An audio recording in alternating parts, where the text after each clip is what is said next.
Pelok bro mo pilong saklanyam. Pelok bro akan di video kani ke phone kani Realme 9 Power. Ini ke phone kani ke phone mo wan hangan ni kong. Wan hanga i bateri ngala keliang LCD ngala keliang ngala lelut tambah ka phone kam on kam calu dah. Belum ngomong le last mentang le sa ini way nang CPU IP. Nang kata stang ni CPU kuno keliang ini CPU ini keliang rang long asu I hit in that dog asu I hit dang ni on ta tu ang saap on sampai kuno kame na me ka phone ha ka ji kai jungi ta kumta la hikai kalau bro sampai peningan charge ka phone tu ngan pe ngan pen EP ka phone kam charge hira kam me hira kam ayu hira kalau bro peningan ilo di tengah charge dulu jarung gitu jarung meding light blue sha tadi baka on ka phone la me light dong blue bet njel sakut dong blue bet kalau me bet ka phone ta pelok bro agar video ngan pen EP kumno bangan pen me ini ka phone ngan pen e kumno mobile repairing jungi kalau kumno ta pelok bro long bene tas ka wir kan chuang EP we kumno ka video jang abiang nambiang ta pelok bro like subscribe lang da long kabala da pelok bro dengan nabung habis dengan nabung ni asu sedang nak kakap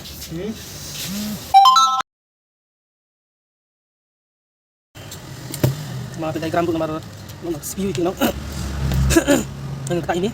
langsung aja ini shot top nomor boleh mungkin situ ini lain bagi connection ini top ada phone masuk dan bro tentang IP phone pemain phone dan komen sebelum dengar video itu yang na play ba kalian folder ta tong kalian serem kalian folder kan play kan no play guna no nomor asing pun bun kampung sesuai pun kalian folder bisa cari juga bari tong tu play kan kemudian dia perlu bro ini ini CPU ngana hit laptop langsung ispang dan kita untuk kan satu yang satu rayon sistem kami lapasang kayak berapa tambah SD battery lapasang tu tambah melonggar dan lapasang sini CPU kan hit ini laptop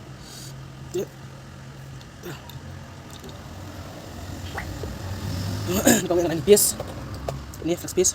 kang long bentuk tengah jadi lebih gini kan sebelum lampu kita akan hit lampu light pass itu untuk kalian ada sequence sedang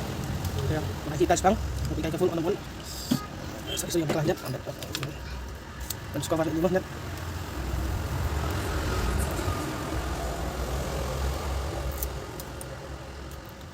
yang like internet dong kabar ini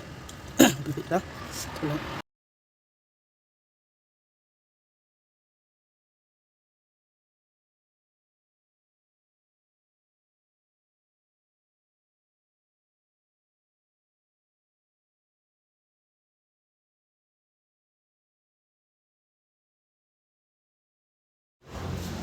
bro mendadak mendeta tama kalau deta mentah cek saya kini mentah kami ra cek saya kini ngan tap sini motherboard lihat tap sini dan pendai ini LCD karakter tap bateri dan pakai phone mentah kami ra bantu dengan cek sampai charger dengan page kami light dong blue nanti pelok tu tapi pelok LCD kalamek